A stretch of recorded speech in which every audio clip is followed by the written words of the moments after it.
29 नवंबर 2024 को सिंध के सबसे सरगर्म पार्लियामेंटेरियन, मजहबी रहनुमा और सिंध परस्त को निशाना बनाया जाता है। सब अदालती फैसले के मुंतजर थे, लेकिन जज ने फैसला सुनाया तो शहीद के वर्षा और हामियों में मायूसी छा गई। शहीद की हर एक बात आज सच साबित हो रही है। उन्होंने सिंध पर वफाक के गैर कानूनी मंसूबों से मुतल्लिक बहुत पहले सिंध को बता दिया था, लेकिन सिंध के लोग खामोश रहे। अस्सलाम वालेकुम, C3 स्टूडियो से सद्दाम कुलाची आपकी खिदमत में हाजिर है।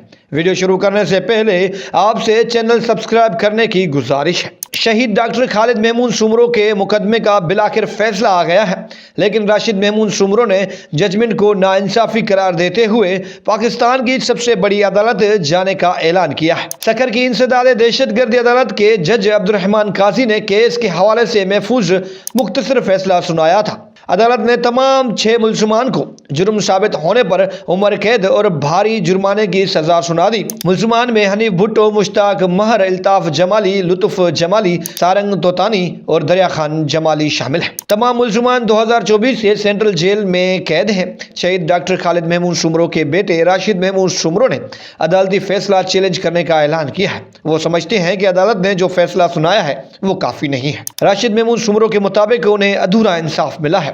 वो अमन के साथ इंसाफ हासिल करने की कोशिशें जारी रखेंगे। अदालत ने बिलाखिर फैसला सुनाया और मुजरमान को अब सारी जिंदगी जेल में रहना पड़ेगा, लेकिन शहीद डॉक्टर खालिद महमूद सुमरो के वर्षा और हामियों ने फैसले पर एतराज उठाया है। आपको क्या लगता है कि अदालती फैसला दुरुस्त है? हमें कमेंट्स बॉक्स में ज़रूर बताइएगा।